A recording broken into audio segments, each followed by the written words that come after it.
Sway. Sway. Sway. Sway. In the morning. In the morning. In the morning. Shay goes by.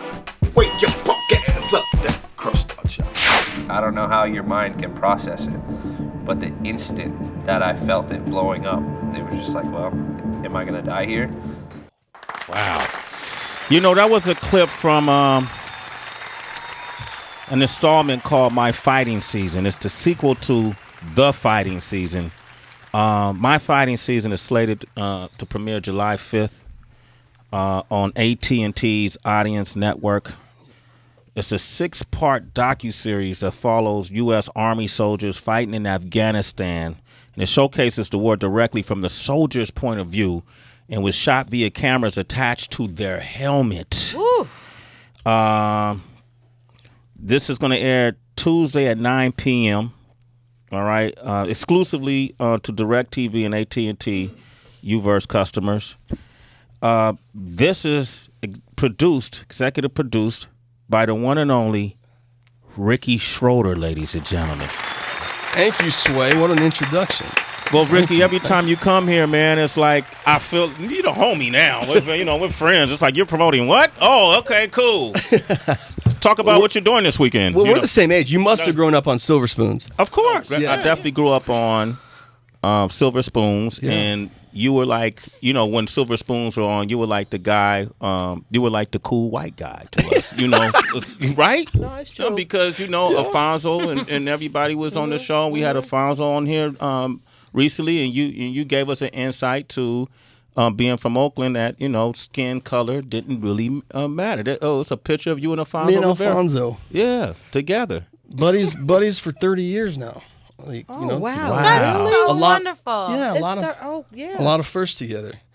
He once saved my butt in Long Beach. We were doing the Toyota Grand Prix of Long Beach. Okay. And the sailors like to go into Long Beach when they're on leave and stuff. And so this is 1987, 88, and I was racing in the race. And I don't know, words were exchanged with three sailors. All black guys. And they wanted me badly. And they started coming after me, and I'm ducking and dodging punches. And Alfonso, thank God he's a black guy, he was able to talk them down because they wanted to eat me up. They wanted to eat me up. And Alfonso saved my ass. And so, Do you recall what he said? leave the poor white guy alone. I don't know. Wow. See, that's what you call black privilege, right? Right. Who would have thought? And he talked about it. Did they know who you were, though? Oh, yeah. Yeah, they knew who I was. And Alfonso actually got violent because he was trying to protect me. He got violent with one of them, and he started fighting with the other guy. And once Alfonso started fighting with these other three guys, they sort of lost their interest on me. And then they started to want to beat up him. And so then it was just, we were able to separate everything then. But anyway, the point is that Alfonso's my guy, my buddy. He got jumped for you. He got jumped for me. It sounded like he just left Alfonso to get his ass whooped. Did you leave him? I ran. Did you really? Oh, Alfonso, good luck. No. Wow. So you did. Wow. So you ran? Did you run? No. Did you call the I'm not police? a runner. No. How'd it break up? It was 1 against 3. No, it was 3-on-3. My other friend just kind of just watched, and so. But why they wanted to eat you up? Did you try to talk to that lady or something? Or no, it was one of those stupid 18-year-old things when you're walking down the street and you decide that you're not going to change. You're not going to move your path. And you want the other guy to move his path, and it's this male dominance thing. Yeah. It's this male dominance thing. It's really weird. Girls don't do it. You're too smart. Thank you. But so we both bumped into each other. Neither one of us was willing to give up the line. You should have gave up the lane if you knew you wasn't ready to fight, though. You can't. I should have gave up the lane. You should have gave up the lane. You're being tough guy, and it almost backfired. Yeah. So. The point is that I'm not a tough guy, but the soldiers are. Yes. The soldiers are. Good segue. I like that. Ricky Schroder. Soldiers are. The soldiers are. I remember you came here. I can't remember what it was you were promoting, though. I think it was the fighting season. Was it the fighting season? But was it the fighting season? Yeah, it was last May. It was the fighting season. Okay. And we were just baffled of how did you get involved in this? And now I'm asking you, how have people responded to this? Because I think the country got war heavy, war exhausted for a while. So it was one point where any news cycle you were seeing the inner workings of Afghanistan, or whether it was Iraq or wherever we were. You don't see it as much now. Yeah, but that's all journalist perspective, and that's journalist spin, and that's producers making stuff that's not truthful in many ways and many times. Where this show, My Fighting Season, it's 6 one-hour episodes, and it's told entirely from the perspective of the soldiers. Mm-hmm. They all wore helmet cams, and they want to go on missions, and you get to go along and experience what it's like to walk on a patrol through Afghanistan villages when you can't find the enemy because the enemy blends in with the civilian population. And you're not fighting a guy in a uniform. You're not fighting somebody that you can identify. You're fighting an ideology. And it moves and it morphs and it goes anywhere it wants in the world, as we've seen recently. This ideology can go anywhere. Yeah.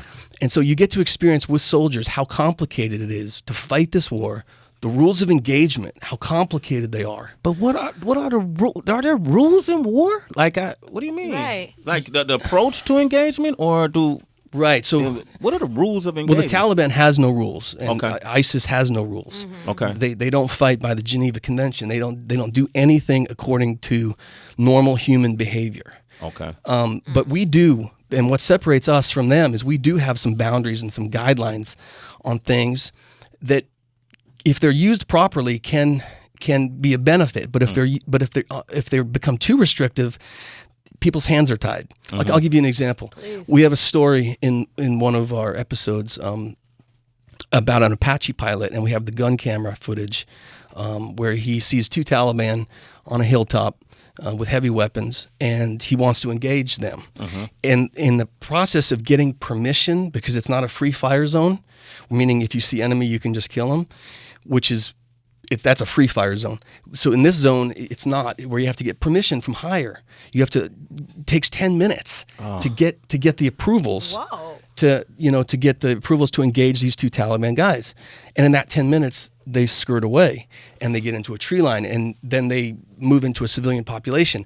And it becomes harder then to kill them, because now you have to worry about collateral damage. When you could have killed them on the hilltop, if you didn't have those rules of engagement in that situation. But they're there also to, What if the person is attacking them? You got to get ruled in this. If it's not a free zone, you have to get permission to fire back? No. Every soldier has the right to self-defense. Okay. So, but that's what happens is a lot of times is these guys go out on patrols, and the enemy is a farmer until he decides to put an IED in the ground or pick up an AK.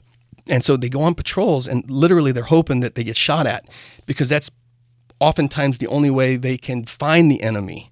So they walk around until they get shot at, and then they can close and destroy the enemy, hopefully.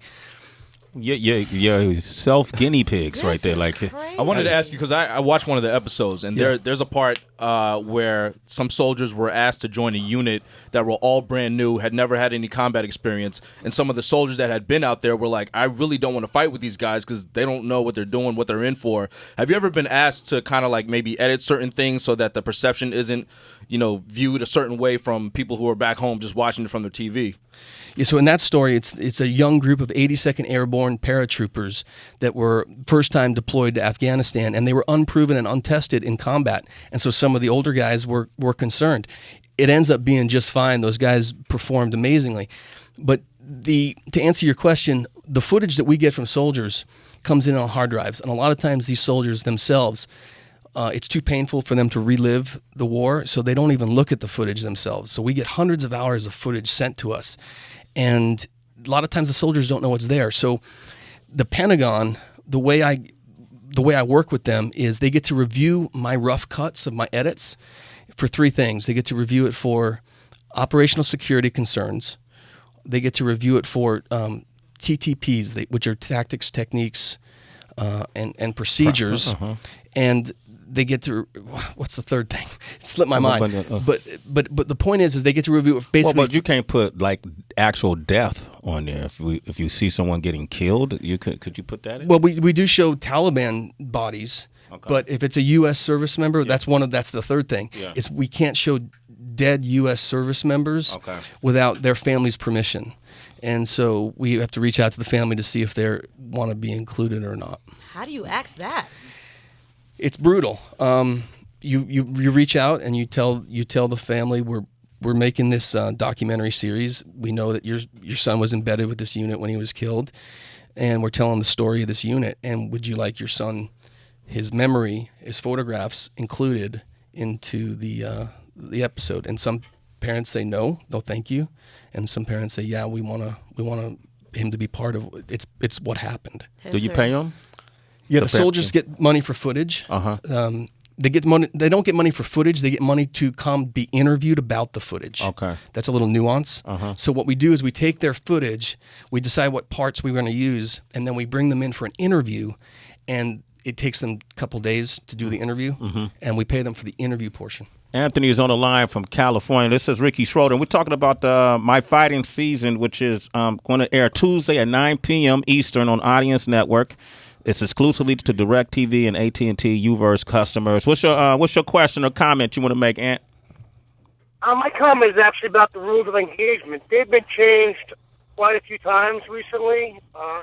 And we actually do have members of our own military who are serving life in prison at Fort Leavenworth due to these rules of engagement changes where our military can't defend themselves properly when they're being attacked because the Taliban doesn't show themselves to the last second. I'm not sure if that makes sense, but yeah, we have about 10 or so guys that are in prison for life in Leavenworth due to these rules of engagement changes. And I don't think the general public really knows about that or hears about these guys.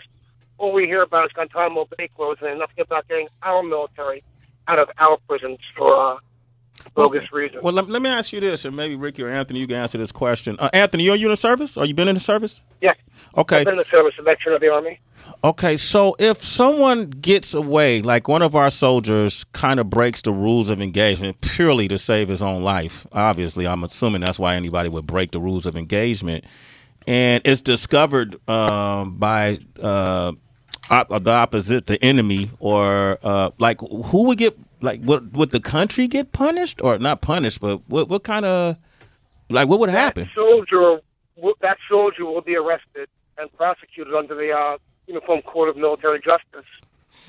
Our own lawyers in the JAG, the Army lawyers, if he breaks the law, will prosecute him. And if we don't prosecute him, what happens to our country, though? Our government, like who's going to prosecute us? Or like, who are we doing this for? The Geneva Convention? What are we, like? Who regulates this? It's pretty much a self-regulated rules of engagement by our politicians. Okay. They come down from our politicians to the generals, and the generals enforce them to the soldiers. Man. Politicians. Oh my gosh, these are the politicians. It comes from the top. Wow. All right. Rules of engagement. Yeah. Yeah, that just kind of destroyed me. Yeah. Marquise is on the line real quick. That just destroyed when you it. said when you said politicians, we like, oh, these are man, these are the same dudes. Yeah.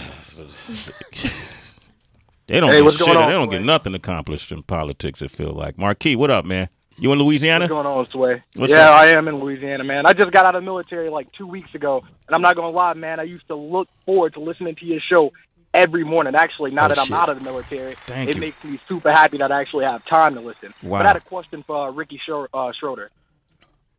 What's up?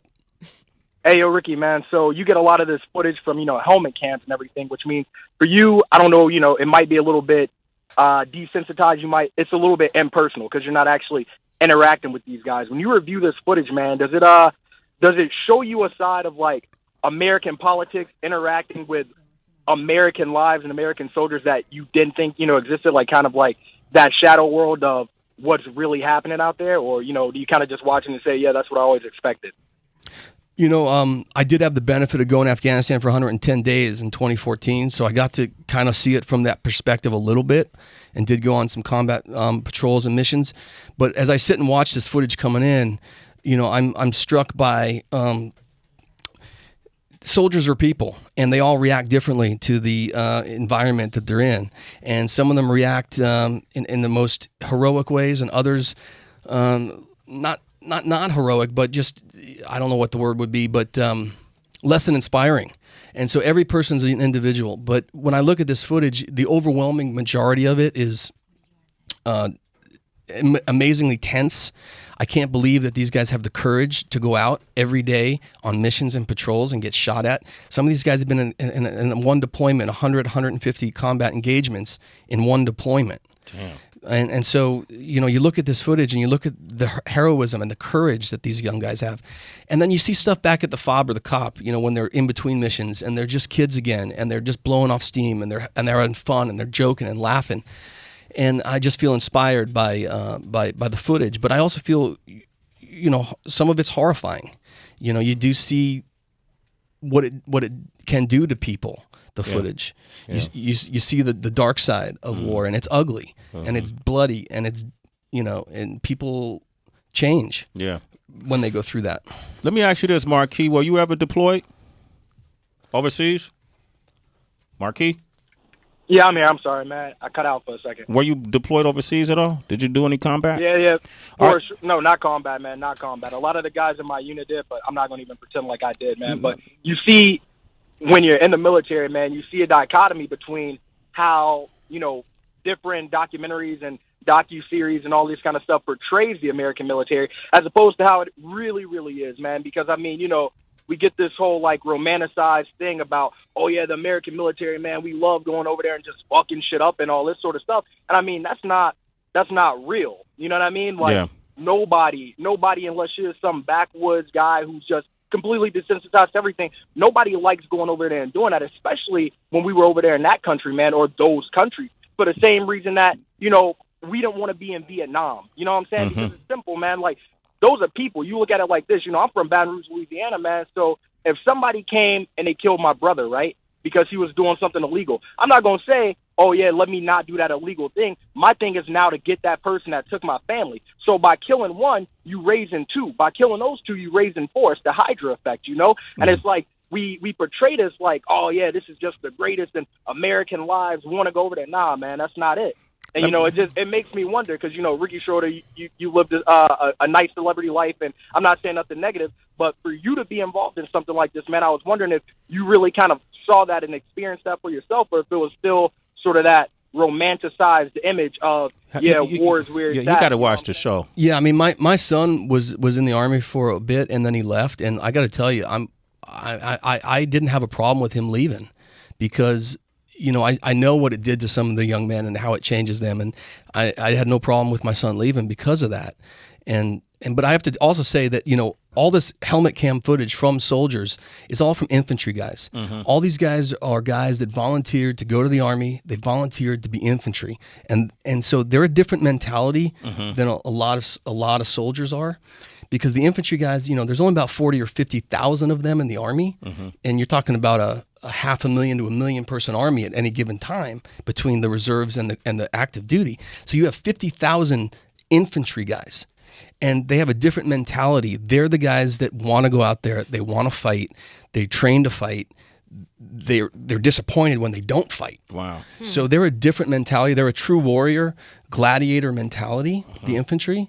And that's what we're telling is their story, not the whole Army, infantry. Hey, Mike Muse, come here. Mike Muse, you want a quick question for Ricky Schroder? And then real quick, Marquise.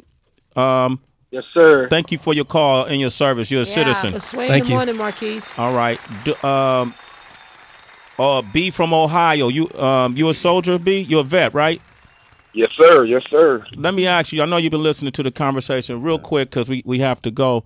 When hearing Ricky Schroder talk about this footage and what goes on and the rules of engagement and what happens overseas and how it affects people when you see the footage and those who are in the footage, were you deployed? Were you ever in combat, B?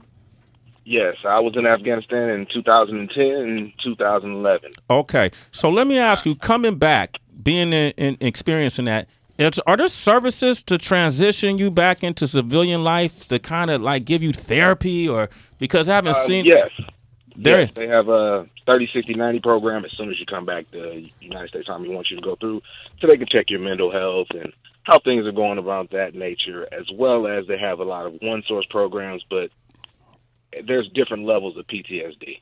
Okay. All right. Thank you. Mike Muse, you have a quick question for Ricky Schroder? Quick question. With all the footage you see, the work that you're doing, how has it shaped your opinion as we fight this whole war on terror, given what we saw in Turkey yesterday, given what we've seen in Brussels, given what we've seen in France? How is it in terms of, do we fight this from a traditional warfare perspective and aircraft and missiles, or do we go about the diplomacy aspect of it from a human perspective? How has it shaped your opinion on how we go forth and fight this unconventional war, or do you see that still traditional? Yeah, it's very untraditional, and it's you've got to go over there, and you got to fight them first over there, because if they have a place over there, then they can spread. So you've got to use sort of a conventional mentality over there. At the same time, you got to be educating the next generation of people over there. You got to be teaching them a different way that killing each other over religion is not the future. It's not the way we're supposed to be. And so you've got to work on it two fronts. You got to kill them over there, or they will come over here. And you've got to educate them over there and here. You have to educate people. Yeah. Ricky Schroder, ladies and gentlemen. Thank you, man. My fighting season. That was good. What's up? You want to say something else? No, I'm good. Oh, okay, cool, great. Okay. Had your hands Am up I like mumbling? that. Am I mumbling? No. Ricky Schroder, man. Make sure you watch it Tuesday night, 9 p.m. Eastern. Audience Network is the network, and it's available exclusively to DirecTV and AT&T Uverse customers. You want to talk with Ricky Schroder and continue this conversation, hit him on social media. That's right. My Facebook page. Hit me there, or my Instagram. Check me out. At Ricky Schroder. Yeah. All right. Tracy, how can they reach you? You can find me on Twitter, Instagram, Citizens. Hit me up at It's Tracy G, ITSTRACYG. DB? It's really DB, Twitter and Instagram. Mike Muse? At I am Mike Muse. I am MUS and Sam E. Thank you for hanging out, Mike. OQ? I am OQ on Instagram. DJ Wonder? At DJ Wonder. Queen Heather B. At the Happy Hour WHB, citizens, go to SiriusXM.com/on-demand if you missed any part of Sway in the morning. I'm at Real Sway on Twitter and Instagram. Sway Calloway on Facebook, Snapchat, live video. We're almost at 1 million subscribers on the YouTube channel. Once we get to the 1 million, I'm going to fly you, somebody, and a guest to town, one of you guys, and put you in a hotel, give you $100 per diem for food money, and y'all got to split that 100, and then put you on the show. You know, I'm about to head out for a couple days. I'm headed to Maui to celebrate my birthday, Ricky Schroder, which is coming up in a few days. So don't be trying to put nothing on me, dog. All right. And Ricky, man, it's always good to see you, bro. Hey, you gonna have some Maui Wowie down there? Yo, What are you gonna do? hey, man, I'm gonna have some Maui, a lot of Maui Wowie. All right. So Maui Wowie. All right. All right. And until tomorrow, man, we have nothing left to say. It's Sway in the morning, only On Shade 45.